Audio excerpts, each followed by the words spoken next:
थोड़ी सी जो पीली है चोरी तो नहीं की है। माने अपने आप को चोर से ऊपर रख रहा है। यहां भी अहंकार देखो। पी रहा है ससुरा शराब,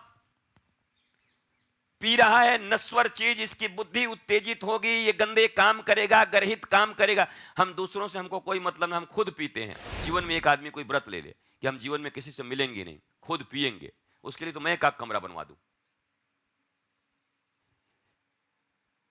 कि भैया मूर्ख के 5 लक्षण होते हैं। सुभाषित कहता है घमंड उसमें कूट कूट के भरा होता है, वो मान नहीं सकता, बड़ा अहंकारी होता है।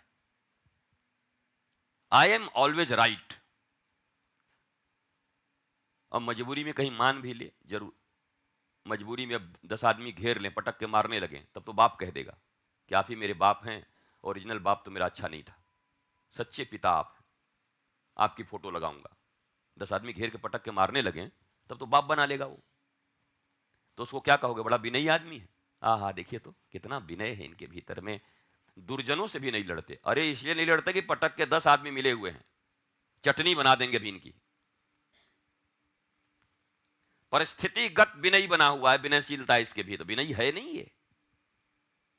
ठुक न जाए, पिट न जाए, कुट न जाए, नुकसान न हो जाए, इसलिए विनयशीलता इसके भीतर आ गई है। ये धोखेधड़ी की विनयशीलता है। विनयशीलता का प्रयोग अर्थात ब्लेड का प्रयोग पता नहीं किस लिए बना होगा, पर पॉकेट मारों के लिए तो सर्वश्रेष्ठ औजार वही है। ब्लेड का निर्माण जब हो रहा था तो क्या निर्माण करने वालों का मन में यह था कि देखिए भाई स्टेशन पर पॉकेट मारने में बहुत तकलीफ होती है, एक औजार तो कम से कम पॉकेट मार के लिए बनाया जाए, इसलिए शायद बना होगा। ब्लेड का निर्माण इसीलिए हो गया होगा ना, नहीं हुआ था।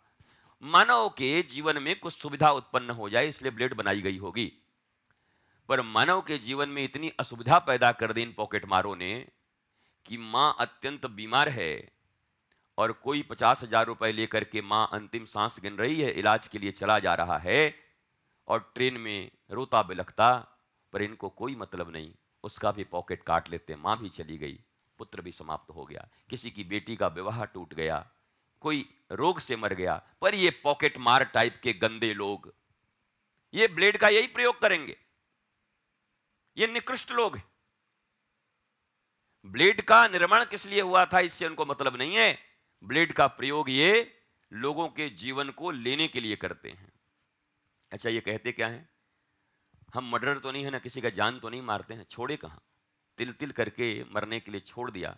जिसकी मैया मर गई, जिसका जवान बेटा मर गया उस 50,000 रुपए के लिए, जिसकी पत्नी मर गई, जो कोई उद्देश्य लेके जा रहा था, बेटी की शादी टूट गई और बेटी को वहां घर वालों ने जला दिया, ससुराल वालों ने, उसके कारण से वो तो तिल तिल करके मर रहा है। मर्डर तो तुमने बहुत सारे कर दिए, पर तुम्हारे मन में अभी भी एक अपने आप को मूर्ख हो ना, मूर्ख हो, राक्षस हो, तो अपने आप को संतावना देने के लिए कि मैंने मर्डर थोड़ी किया है, थोड़ी चोरी की है, थोड़ी सी जो पी ली है, चोरी तो नहीं की है।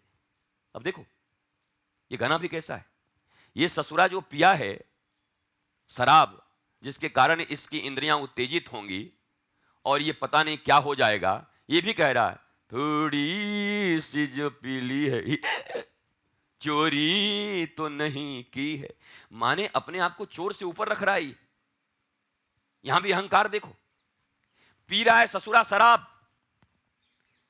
पी रहा है नश्वर चीज, इसकी बुद्धि उत्तेजित होगी, ये गंदे काम करेगा, गर्हित काम करेगा।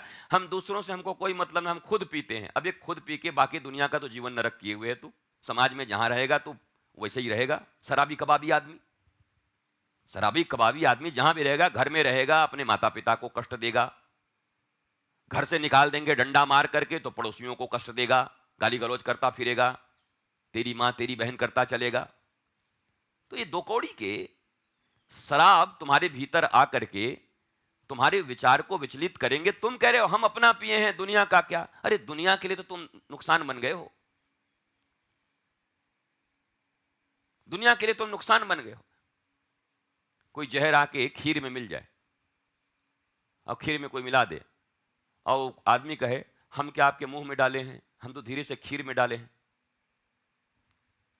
आपकी एक खीर आपने बनाया है, धीरे से कोई जहर डाल दिया, पकड़ा गया तो क्या बोला, हम क्या आपके मुंह में खिलाए थे, हम तो खीर में डाले थे। भाई खीर को जब कोई तकलीफ नहीं है तो आपको क्यों इतना तकलीफ है? अबे अरे खीर तो हम खाने वाले थे, मर तो हम जाते।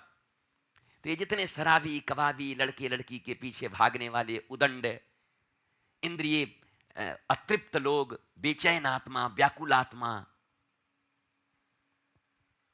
ये सब समाज के लिए एक सड़ांध है और कैंसर है। ये कहते हैं किसी पर असर नहीं पड़ता, मैं अकेले, अरे पूरे समाज पर असर पड़ता है तुम्हारी संगति का। तो क्योंकि कोई दुनिया आदमी अकेले रहे, अगर कह जैसा कोई अकेले रह भी ले तो बहुत बढ़िया है। जीवन में एक आदमी कोई व्रत ले ले कि हम जीवन में किसी से मिलेंगे नहीं, खुद पिएंगे, उसके लिए तो मैं एक कमरा बनवा दूं। पर इतना सब आता है, इतना एक दो आदमी के लिए, पूरे देश के लिए नहीं बना सकता, लेकिन दो चार पर तो ऐसी कृपा कर ही सकता हूं। भाई तो कुंडी मत खोलियो, तो भीतर ही पी के खत्म हो जा वहीं पे, हम क्या करें? लेकिन तू रहेगा तो समाज में, लोगों के बीच, तुम्हारे वायरस लोगों के बीच फैलेंगे,